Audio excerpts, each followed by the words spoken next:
for a very long time, when you named the South Africa All-11 team, it would feature players that played in 96, 98. Very few of the current crop of players would enter or dare even be mentioned in the same breath as those players, because their starting 11 writes itself. All the way from goalkeeper to the striker, every South African would tell you the all-time best 11 is players playing mostly in that 96, 98 era, right? Well, up until right now, there's one name that's risen to the top, and it is that of Teboho Mokoena. To say, in that team of the all-time greatest in that position, do you put Teboho Mokoena there? I wonder. The big question mark. Well, you can't answer that question if you're a 2K, because 2Ks just weren't there to see the great football played in 96, 98, and the subsequent 2002s, right? But if you're a 1K and the studio's filled with 1Ks today, I will see 1K, I will see 1K. Good looking mainstay. We are good, man. Walter, what do you think of the conversation South Africans are having?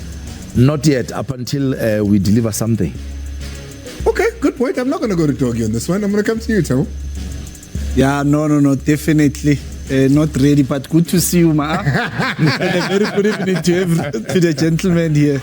It's going to be a long one, gents. We've got 6 different leagues that we're going to cover. Morocco win the Under-20 World Cup. You've got to ask yourself, though, this is an Under-20 team that was beaten by South Africa at the top of the last match they played in Africa at, the Africa Cup of Nations.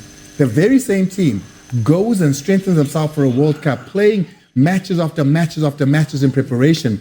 We're the last team to arrive at the World Cup, and we watch the team we beat win the World Cup. We'll go into Morocco and congratulate them. We'll take a look at CAF football as well. Mamelodi Sundowns winning by 5-1. We'll take a look at the PSL, the Durban Derby. The KZN Derby was a big one. The EPL and the Bundesliga were also live here on SABC Sport. But I'm not alone. I've got Dr. Kumalo on the far end. I've got Wally, Walter Steenbok, as well as Thabo Sinong. They're going to be the analysts that are giving us the game. We've got a big match today, so we needed to get the big guns. And then on the far end, Mazol Amalefe will be giving us stories. Mayo and Pule Modi have had a conversation about that goal that really wasn't a goal. What was the outcome of that? He'll give us that in the news. But firstly, Taref, what do you have? Riako Saleng, Mona Pule Saleng, Arsala Hantle assisted the referee Nakir, Yena Yakui, Arno Naki arrested Beka 3 points. Kira, how arrested Beka 3 points? Ritovo Nako Soka Zone, no, was this goal scored in accordance with the FIFA laws of the game or not? Niawuya would history of Saka or of Saka. Thank you very much. I appreciate that he's going to be back to give us that goal. Was it a rightful goal to get the 3 points or not? Hey, let's now go to Mazal Amalefe with news. Something about Banyana who've traveled without their coach.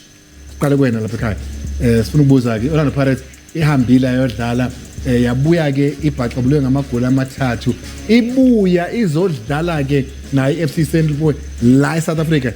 Can they overturn that result, or is this going to be the end of the road for Orlando Pirates in the Champions League? Mazol, what do you have for us?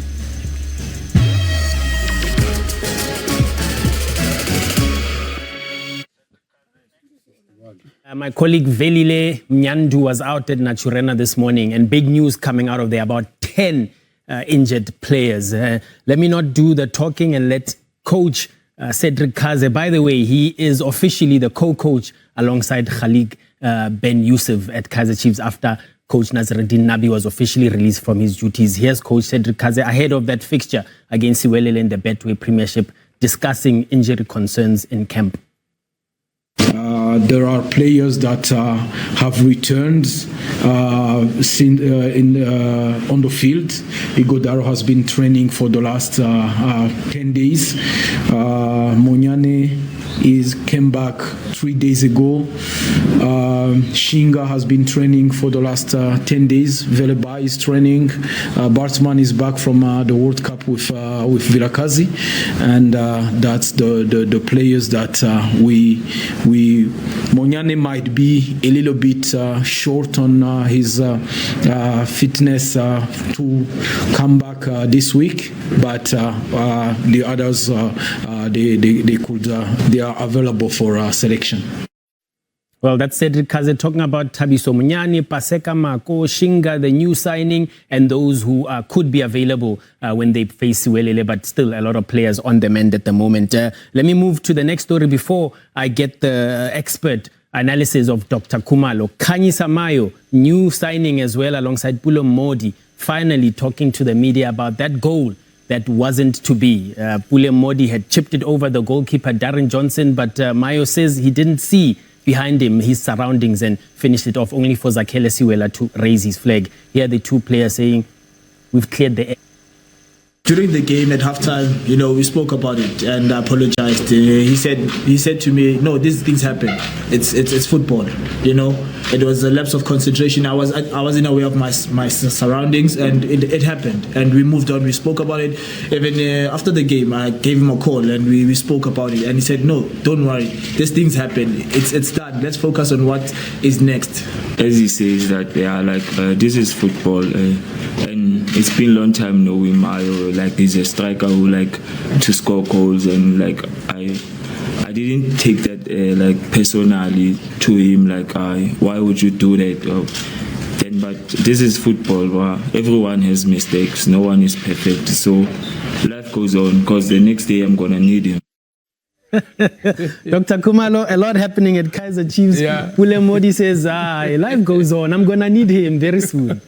Yeah, no, it shows maturity because sometimes emotions can drive you to do stupid things on the field.